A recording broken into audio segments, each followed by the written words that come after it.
Добре дошли в моя канал в YouTube Кухнята на Звездев, Лекосина Булгара. За днес еленско суши с месо, с еленски бут и крема сирене. Едно изключително вкусно предястие или пък основно ястие. Ето как се приготвя. Първо трябва да знаем как се обработва ориза. Това е почти толкова важно, колкото и да знаеш как да обработиш останалите продукти. На пазара имаме много видове ориз. Всички казват, трябва да е ориз за суши. Добре де. Но каква е разликата между ориза за суши и другия? Тук съм сложил ориз за суши, а този е обикновен. Виждате, че всъщност този, който е за суши, като че ли е с по-светъл цвят, докато този, като че ли е по-бял, по-плътен. И каква е другата разлика? Цената.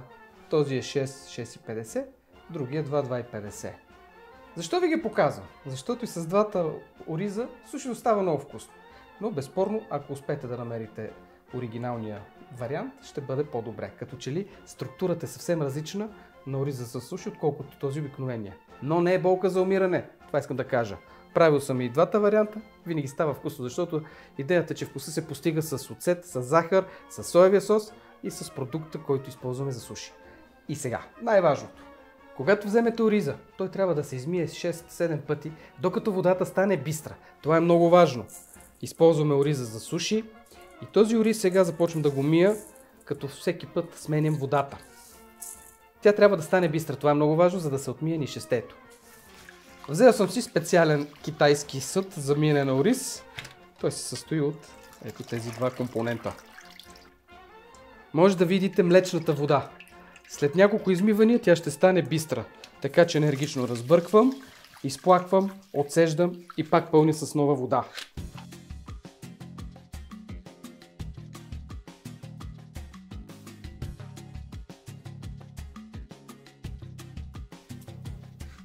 Виждате разликата. Водата вече е бистра и така трябва да се получи. Изсипвам я и започвам наливането на вода, за да сварим ориза. В нашата кухня традицията е 1:3. Една част ориз, 3 части вода. Тук нещата са различни. Съотношението в случая към една част ориз, 2 части вода. Следователно аз с мерителната купичка измервам това. Сложил съм 3 чаши ориз, следователно ще сложа 6 части вода. Загрявам. Щом водата заври, намалявате котлона на 1. На най-ниската степен. Ориза трябва да се вари на бавен огън, буквално на пара. Тогава изчакваме 10 минути.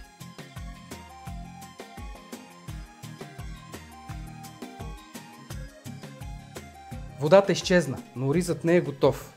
На него му трябва още. Тук е магията в правенето на ориза. Слагаме кърпа, изключвам котлона и под капак оставям на котлона ориза за още 10 минути. И той ще е готов. Няма да е разварен и зърната ще останат цели. Използвам чиста кухненска кърпа и това е въпросното варене на пара. След като ориза престоя 10 минути под кърпата, виждате как изглежда. След това махаме тенджерата от котлона, разбъркваме внимателно, за да се спре варенето и да не се развари.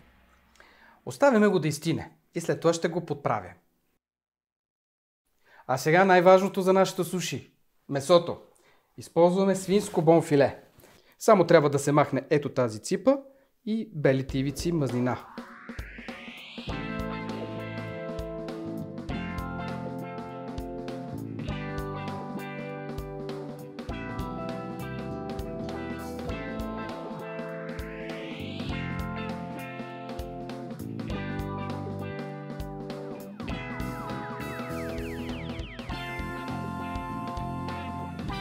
Хубаво почиствам филето от ципите, защото сушито трябва да е крехко, с нежно месо, не да се отдъвква.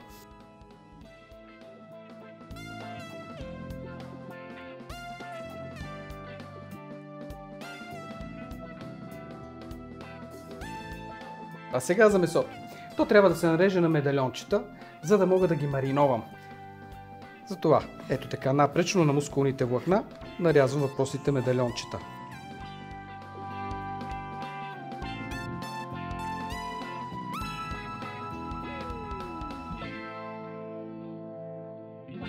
Сега трябва да направя една специална, много вкусна марината, така че сушито, както казват, да стане уникално. За целта ще използвам кабиле, мерло и каберне совиньон. Едно уникално вино, което е подходящо за специалитети от висшата кухня, за ястие с дивеч, с заек, с свинско месо. Равни части вино, кабиле и соев сос.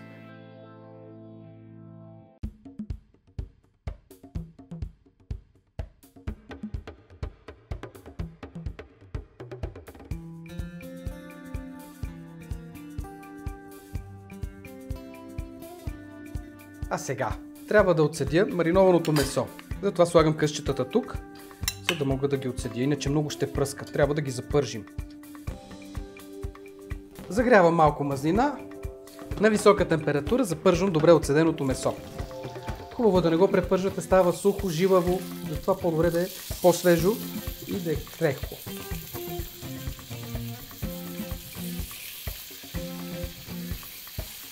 Обърнете внимание, когато месото побелее по краищата, тогава трябва да го обърна. Ето тук може да видите как се случва това.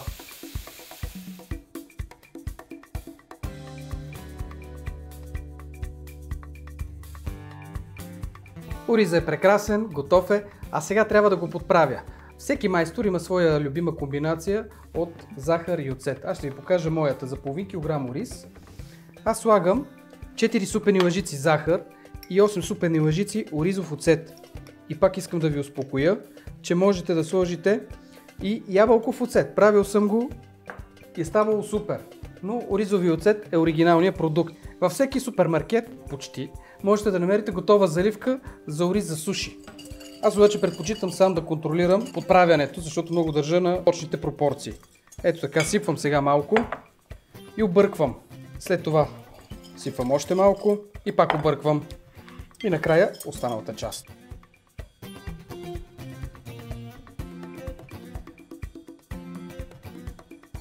И това е. Имаш ли заготовката, след това вече нещата са много лесни. Ориза по принцип винаги трябва да бъде покрит с кърпа, за да не съхне. Вижте сега каква е тънкостта на нашето специално еленско суши. Това е рогозката, която е увита с фолио. Това е много важен момент, за да можете да оформите хубаво сушито. Правилно. А пак тази рогозка не е увита, както се вижда. Върху рогозката с фолио трябва да сложа филийки еленски бут, или хамон, или прошуто крудо, или жамбон, както му казват във Франция. Ето го нашия еленски бут. Слагаме 3 до 4 филийки. След това вземате кора нори. С лъскавата част я слагате надолу. С мокри и влажни ръце вземам от сместа и я разпределям.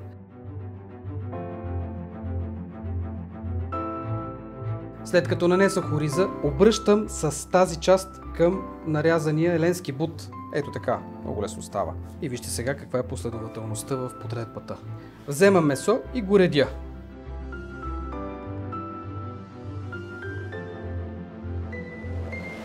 След това удоволствието е пълно, когато сложа и крема сирене. За целта крема сиренето слагам в сладкарски пош, така по-лесно го нанасям. Хубаво е крема сиренето да го затоплите, за да може по-лесно да се разпредели.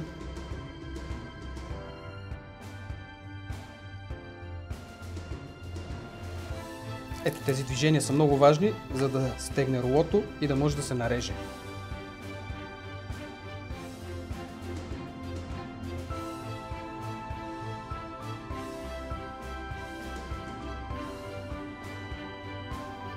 И сега трябва да нарежа сушито. Какво правят японците? Топят ножа във вода и след това чакат капчиците да се стекат по острието. С почукване махат излишната вода и след това режат.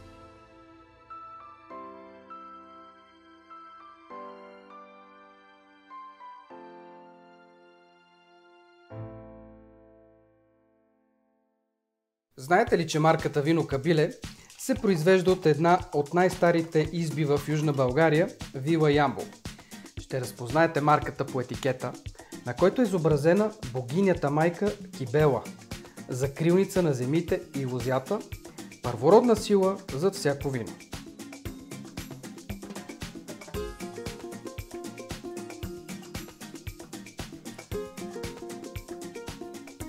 Това вино притежава приятен плодов букет, касис, слива и елегантна барикова зрялост. Рубинен цвят с топла дъга. В Япония, когато отидох, видях, че сушито го ядат с ръце, така че няма да спазвам български етикет с пръчици. С ръце е по-удобно. Затова ви съветвам и вие така да направите.